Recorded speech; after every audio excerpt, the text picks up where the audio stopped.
नमस्कार दोस्तों, स्वागत है आप सभी का संज्ञान कोचिंग क्लासेस के YouTube चैनल में। दोस्तों, मैं सुरेश कुमावत आपको रीजनिंग सब्जेक्ट पढ़ा रहा था। तो रीजनिंग सब्जेक्ट में अपना टॉपिक चल रहा था कैलेंडर का पार्ट 2 पढ़ते हैं ऐसे तरीके से कि आपने अब तक YouTube पे नहीं देखा होगा।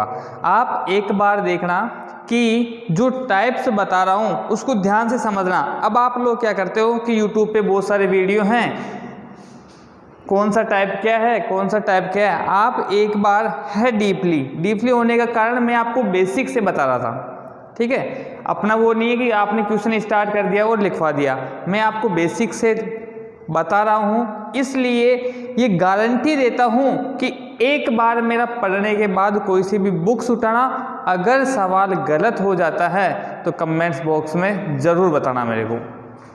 इसलिए दोस्तों, मैंने कल आपको एक सवाल भी पूछा था, आपने कमेंट्स में जवाब दिया होगा, मैं देख नहीं पाया, तो आपको वो क्वेश्चन वापस रिपीट कर देता हूँ आज ही क्लास में शुरुआत में ही। अपना क्वेश्चन था कि जब कैलेंडर बना था तो आपके लीप वर्ष में एक दिन बढ़ता है, तो वो एक दिन जो है फरवरी माह में ही क्यों जोड़ा गया था? जो एक दिन बढ़ा है उसको अदर मंथ में, दूसरे महीनों में नहीं जोड़कर फरवरी माह में ही क्यों जोड़ा गया था? मैं आपके उत्तर का इंतजार करूंगा दोस्तों। आज आगे बढ़ते हैं अपन कैलेंडर का पार्ट 2।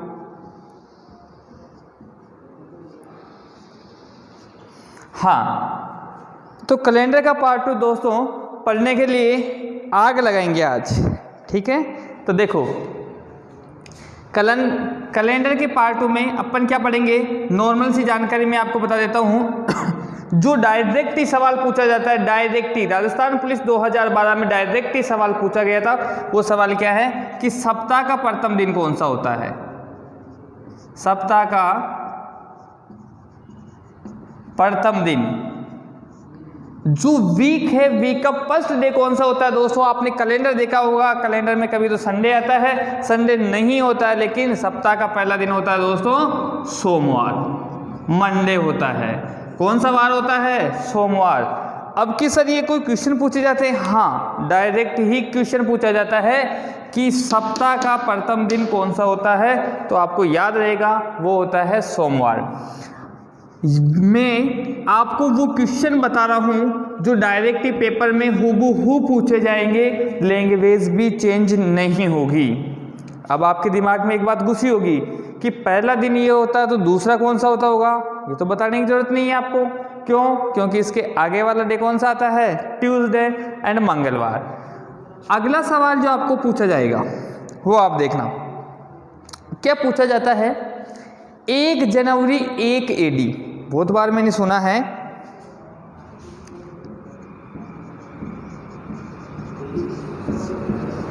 एक AD डायरेक्ट लिखा होता है AD।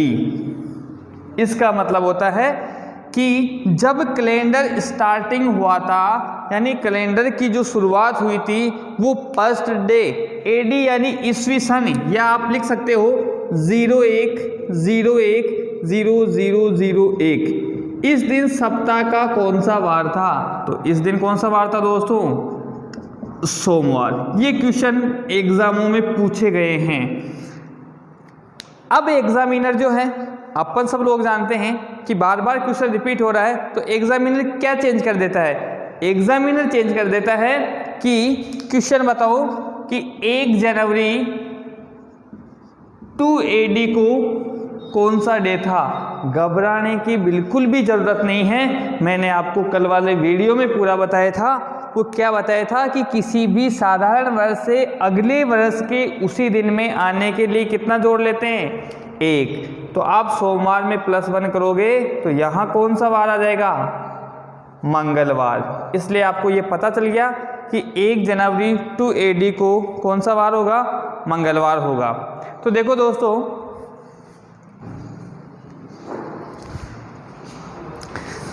अब आपको और क्या सवाल पूछा जाता है? डायरेक्टिंग। अब सवाल पूछा जाता है यह आपको याद रखना है, यहाँ से सवाल बनने की संभावना कम होती है। याद रखना है वो क्या बात होगी कि लीप शताब्दी वर्ष,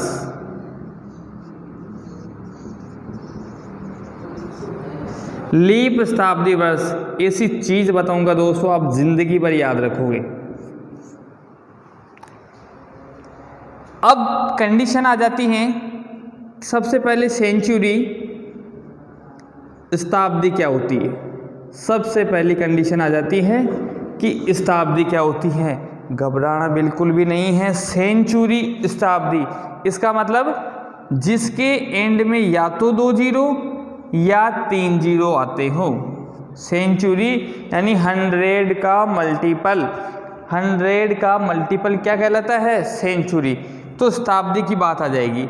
अब यहाँ आपके पास लिखा है लीप सेंचुरी ईयर, इसका मतलब आपको ये नहीं करना है कि सर हमारे 2020 आ गया, ये लीप वर्ष है तो ये लीप सेंचुरी ईयर भी होगा, नहीं। लीप सेंचुरी ईयर, लीप शताब्दी वर्ष, लीप शताब्दी वर्ष लीप वर्ष होता है, लेकिन प्रत्येक लीप वर्ष लीप शताब्दी वर्ष नहीं हो सकता, ये आपको याद रखना है। तो लीप शताब्दी वर्ष की जो शताब्दी का मतलब तो आप समझ चुके हैं, तो याद रखोगे वह शताब्दी, लिख रहा हूं मैं अच्छी तरह याद रखना है, वह शताब्दी जिसमें 400 का 400 लिखा है, जिसमें 400 का पूरा पूरा भाग जाता हो, वह कौन सी शताब्दी कहलाती है, वह लीप शताब्दी कहलाती है। उदाहरण अगर आपको देखने हैं, जैसे सन 400, सन 800, सन 1200, सन 1600, सन 2000, सन 2400, सन 2800 ETC इत्यादि जो हैं आपके लीप सेंचुरी ईयर होती है, लीप शताब्दी वर्ष कहलाते हैं या लीप वर्ष कहलाते हैं। क्यों? क्योंकि मैंने आपको पहले ही बताया था कि सारे लीप शताब्दी वर्ष लीप ईयर होते हैं। चलो आगे बढ़ते हैं। यहाँ से एक छोटा सा क्वेश्चन पूछता हूँ, कमेंट्स में जवाब देके ज़रूर बताओगे। इसी से मेरे को ये बताना है कि 1896 लिख देता हूं मैं क्वेश्चन। 1896 के बाद अगला लीप वर्ष कौन सा आएगा? दोस्तों आज का सवाल ये आपके होमवर्क में, आपको कमेंट्स में जवाब देके बताना है। प्यारे साथियों, आपको कमेंट्स में जवाब देके बताना है कि 1896 के बाद जो अगला लीप ईयर आएगा वह कौन सा होगा। देखते हैं तुम में से कितने साथी अच्छा जवाब देते हैं। ठीक है, अब आगे बढ़ते हैं। अगला पॉइंट आता है, मैं बता देता हूं, एक शताब्दी में कितने वर्ष होते हैं? 100 वर्ष होते हैं। 100 वर्षों की बात करते हैं तो इन 100 वर्षों में 76 तो आपके नॉर्मल ईयर यानी साधारण वर्ष प्लस 24 लीप वर्ष होते हैं। आया समझ में? अगर अपन सेंचुरी की बात करते हैं, एक सेंचुरी का मतलब 100 वर्ष होते हैं और 100 वर्षों में 76 तो सिंपल ईयर होते हैं एंड 24 आपके लीप ईयर होते हैं और ये नॉर्मल ईयर होते हैं। अब दोस्तों जितने भी सन आपको दिए गए हैं उनमें लीप ईयर पता करने हैं तो अपन 4 का भाग देते हैं। किसका भाग देते हैं? 4 का भाग देते हैं। तो यहाँ अपन अगर 4 का भाग देते हैं तो कितना आ रहा है? 25, जबकि मैंने कितना लिखाया है 24। इसका कारण भी आप कमेंट्स बॉक्स में लिख के बताओगे। ये सवाल जो मैं आपको सवाल कर रहा हूँ ना, वो कोई एग्जाम में नहीं पूछे जाते हैं, केवल आपका नॉलेज बढ़ाने के लिए मैं आपसे सवाल कर रहा हूँ कि आप किन किन बातों पे ध्यान नहीं देते हो। इन बातों पे कैंडिडेट ध्यान नहीं देता है। अगला, यहाँ तक समझ में आया? तो ये चीज़ें आपको डायरेक्ट ही पूछी जाने वाली, ठीक है। आगे बढ़ते हैं।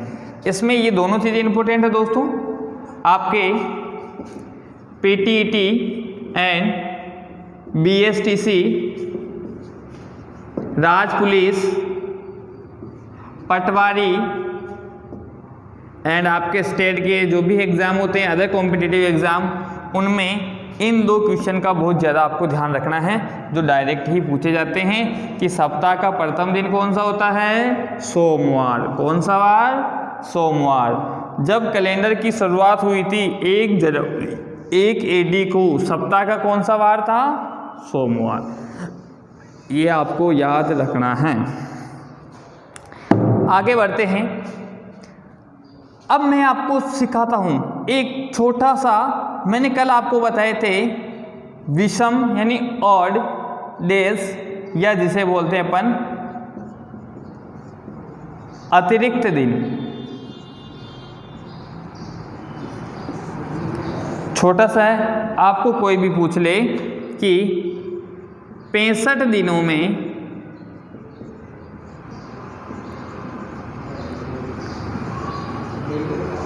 ऑड डेज बताओ,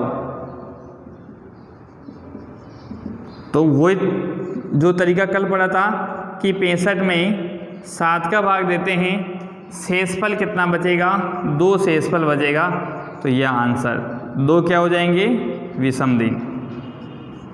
आया समझ में? इस तरीके से आपको कोई भी दिक्कत नहीं आएगी। 2 विषम दिन होते हैं। अब यहां सवाल बनता है,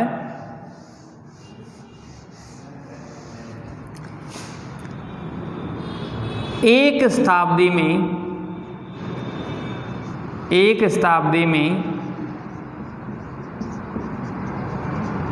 विषम दिनों की संख्या बताओ।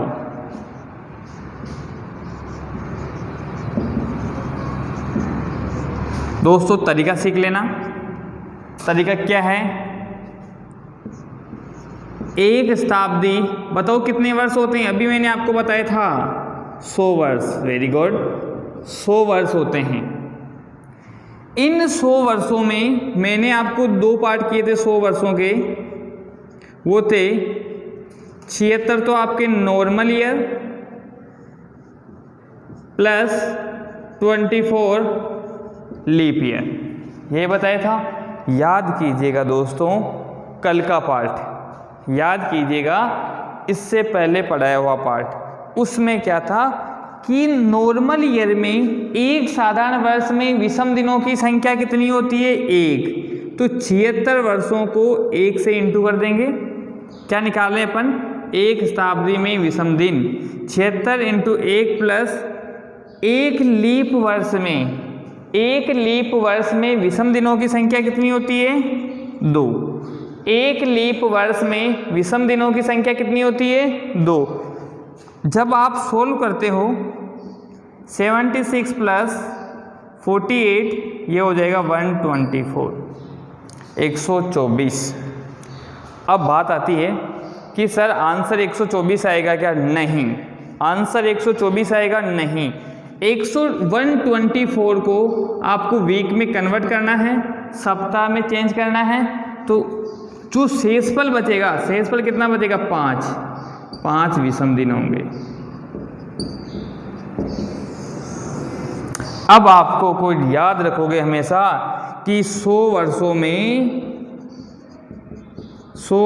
में 5 विषम दिन होते हैं। ये चीज़ आप हमेशा याद रखोगे कि 100 वर्षों के अंदर जो हैं कितने विषम दिन होते हैं? 5 विषम दिन होते हैं। अब आपके पास कोई समस्या नहीं है। जब आपने 100 वर्षों का निकाल लिया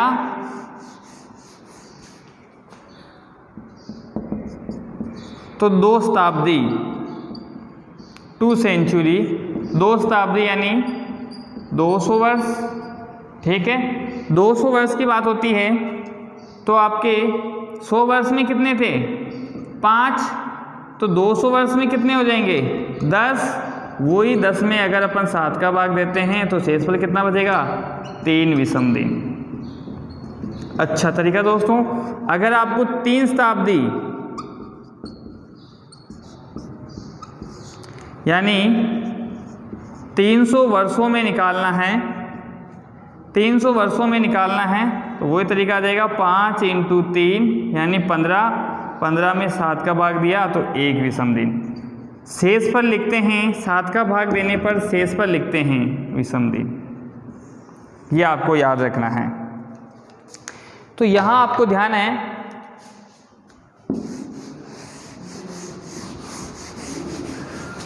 हाँ 100 वर्षों में कितने बताए? 100 वर्षों में 5, 200 वर्षों में या 2 सेंचुरी में कितने ओल्ड एज?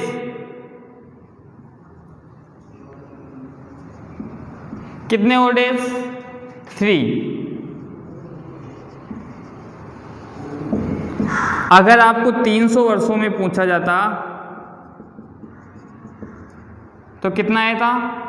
1। फिर वापस आपका नया सवाल दूंगा और आपसे कमेंट्स करवाऊंगा, देखो कौन कौन बच्चा सही आंसर देता है। फिर वापस सवाल लिख रहा हूं, वो आपको कमेंट्स में जवाब देके बताना है कि इसका आंसर क्या होगा। तो वो सवाल क्या है? देखो, आपको अगर क्वेश्चन पूछ लिया जाए कितने बच्चे गलत करते हैं, बिल्कुल ध्यान रखेंगे कि मैं जो क्वेश्चन लिख रहा हूं उन पे आप कितने सही आंसर देते हैं। तो इनका आंसर आपको कमेंट्स बॉक्स में लिख के बताना है। तो देखो अगला क्वेश्चन, 1 सेंचुरी आपने निकाल ली, 2 सेंचुरी निकाल ली, 3 सेंचुरी निकाल ली। इसके बाद 4 सेंचुरी यानी 400 वर्षों में विषम दिनों की संख्या बताओ। ओल्ड एज कितने होंगे? विषम दिनों की संख्या बताओ। ये सवाल दोस्तों एग्जाम में पूछा गया है पहले भी, तो इसमें आपको कमेंट्स में आंसर देके बताना है। अगर मैंने जो पढ़ाया उसको रट लिया होगा तो किसी का भी आंसर नहीं आएगा। चलो ऑप्शन दे देते हैं, समस्या दूर हो जाएगी। A option 0, B option 1, C option 2, D option none of these. इसमें से आपको आराम से ऑप्शन से बिल्कुल जो मैंने तरीका समझाया है पूरा उसी के बेस पे, और ये गारंटी देता हूँ कि आपको जितने भी YouTube चैनल है, किसी भी YouTube चैनल पे ये चीज़ ढूंढ लेना, आपको कहीं नहीं मिलेगी। ठीक है, ये चीज़ आपको आंसर देके बताना है। मैं आपको कमेंट्स बॉक्स में इसका पूरा जवाब देके बता दूंगा। फिर भी समझ में नहीं आया तो इस क्वेश्चन के लिए मैं आपके अलग वीडियो लूँगा बहुत बड़ी स्टोरी के साथ। ठीक है, हाँ अब आगे बढ़ते हैं।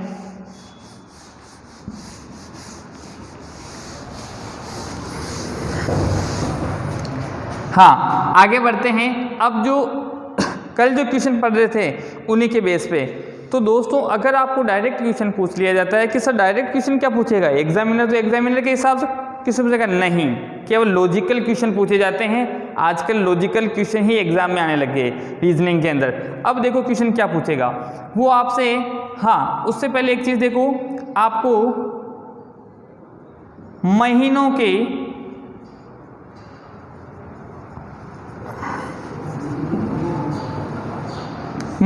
के विषम दिनों की संख्या बताओ।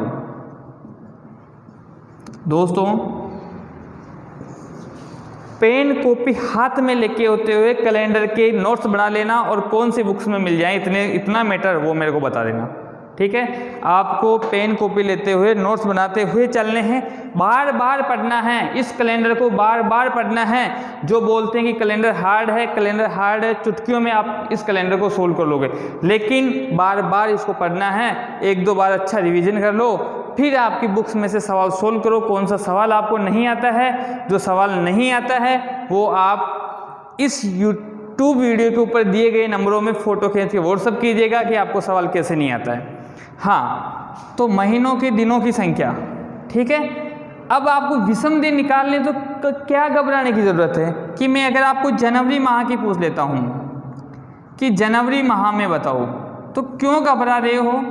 जनवरी में टोटल डेज ये तो आपको आता ही है ना, जनवरी फरवरी मार्च अप्रैल। अपन तो वही तरीका पुराना वाला कौन सा कि बचपन से पढ़ते हुए आ रहे हैं, जनवरी फरवरी मार्च अप्रैल मई जून जुलाई, यानी जो मंथ अपने यहाँ ऊपर आ रहा है उसमें 31 डेज और जो अंदर आ रहा है उसमें 30 दिन होते हैं।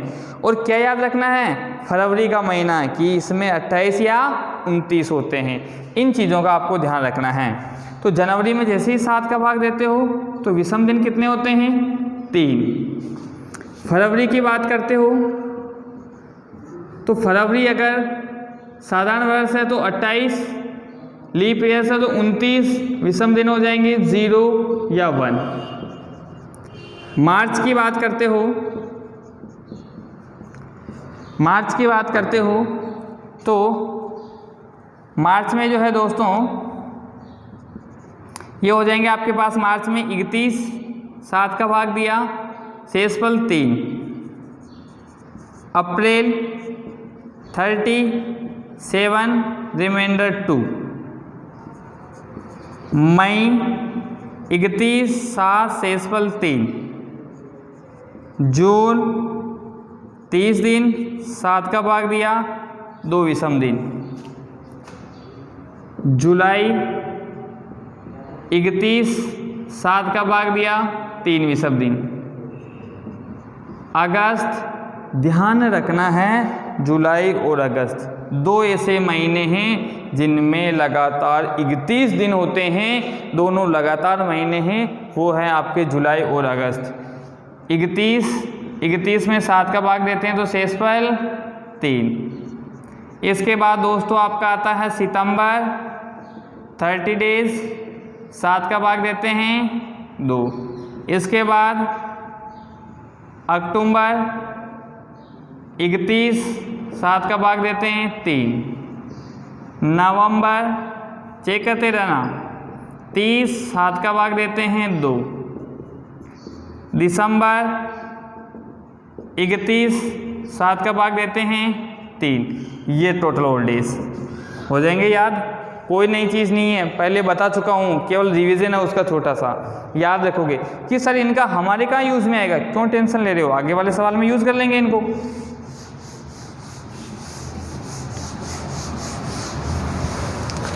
देखो सवाल क्या बनेगा, अगर आपको क्वेश्चन डायरेक्ट दे दिया जाए कि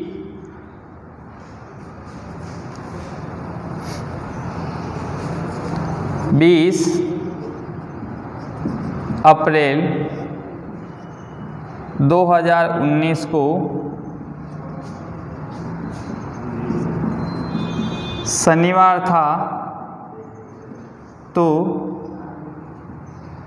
20 अप्रैल ये तो पढ़ लिया था कल टाइप अपन ने। 20 अप्रैल 2019 को शनिवार था, तो 15 अगस्त 2019 को कौन सा वार होगा?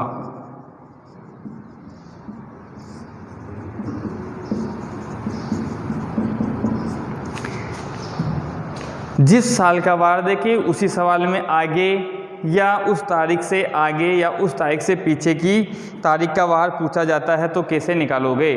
कोई एक वही तरीका, कौन सा?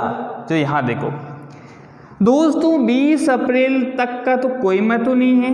20 अप्रैल से 15 अगस्त में जाने के लिए, 20 अप्रैल से 15 अगस्त में जाने के लिए आपके कितने दिन यूज में आ रहे हैं? या तो डायरेक्ट काउंट कर लो, 7 का भाग दे दो। नहीं आता तो देखो तरीका, अप्रैल में कितने 30 दिन होते हैं, तो अप्रैल माह के 10 दिन बचे। कितने दिन बचे? 10 दिन। 10 में 7 का भाग देते हैं तो शेषफल कितना बचेगा? 3। ध्यान रखना, अप्रैल में 30 दिन होते हैं, 20 को बाकी निकाल लिया, कितने दिन बचे? 10। 10 में 7 का भाग दे दिया, शेषफल कितने बचे? 3। इसके बाद में प्लस मई में विषम दिनों की संख्या अभी मैंने कितनी बताई थी? मई के विषम दिनों की संख्या अभी मैंने कितने बताई थी? मई में होते हैं 31 दिन, 7 का भाग देने पे 3 विषम दिन हो जाएंगे। मई के बाद आता है आपका जून, जून में कितने दिन? 30 दिन, शेषफल 2।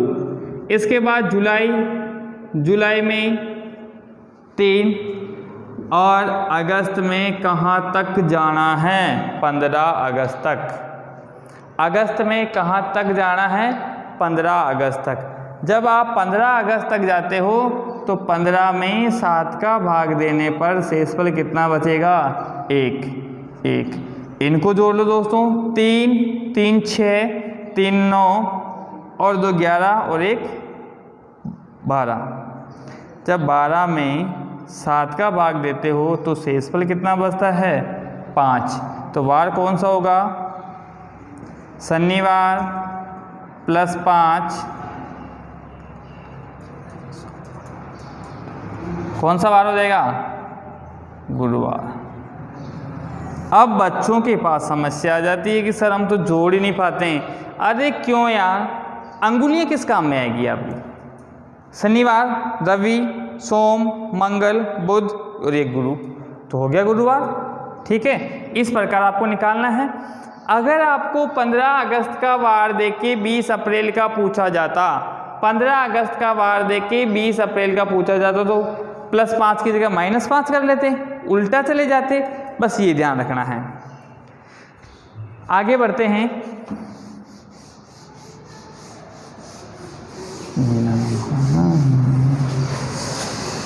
देखो, दिल में उतर गया होगा कैलेंडर, आशा करता हूँ आप सभी के समझ में आ रहा होगा। एक क्वेश्चन और। अब क्वेश्चन क्या पूछा जाता है, अगला टाइप बताता हूँ थोड़ा चेंज करके। 21 सितंबर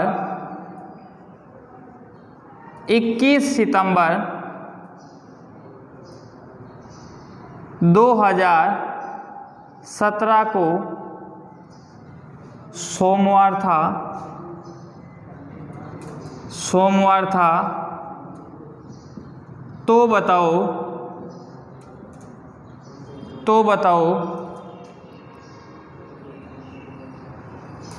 अपन लिख लेते हैं 15 नवंबर 2018 को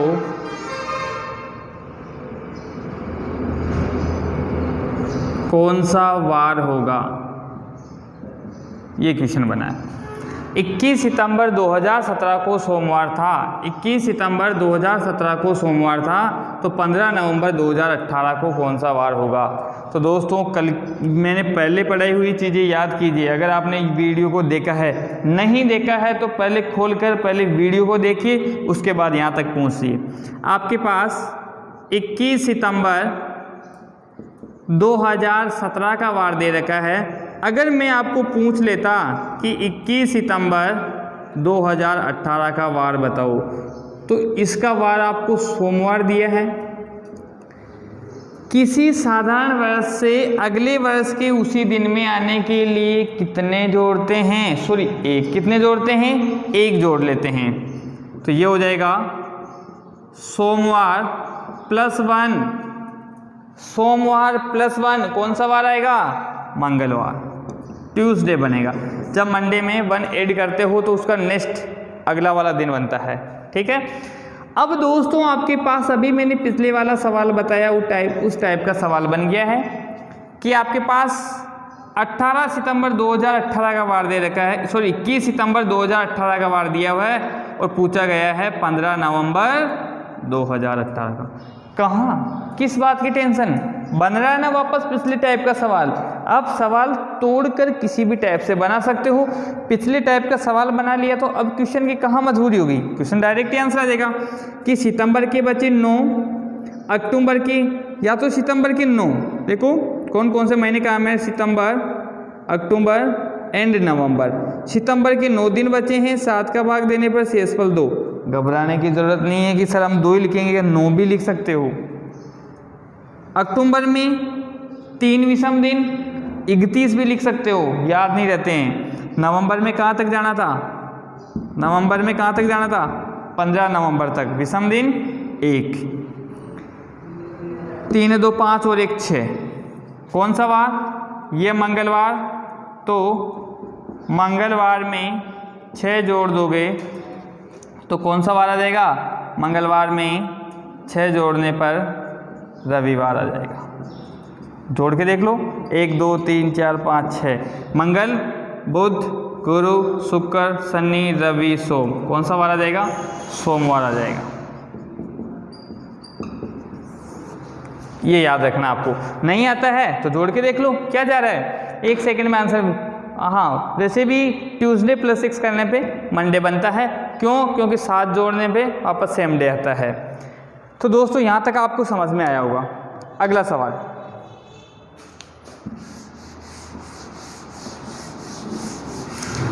एक टाइप का एक सवाल बता रहा हूँ। इसके अलावा कोई क्वेश्चन आता है तो आप आपके कमेंट्स बॉक्स में टाइप करके पूछ लीजिएगा। हाँ, अगला 1 मार्च 2001 को शुक्रवार था, तो आपको पूछ लिया जाएगा 1 मार्च 2010 को कौन सा वार होगा।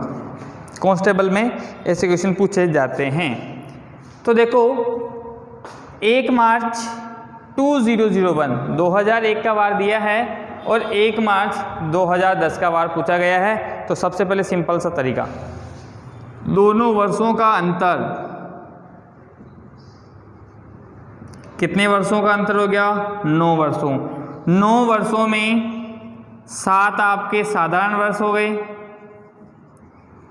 प्लस 2 आपके लीप वर्ष हो गए।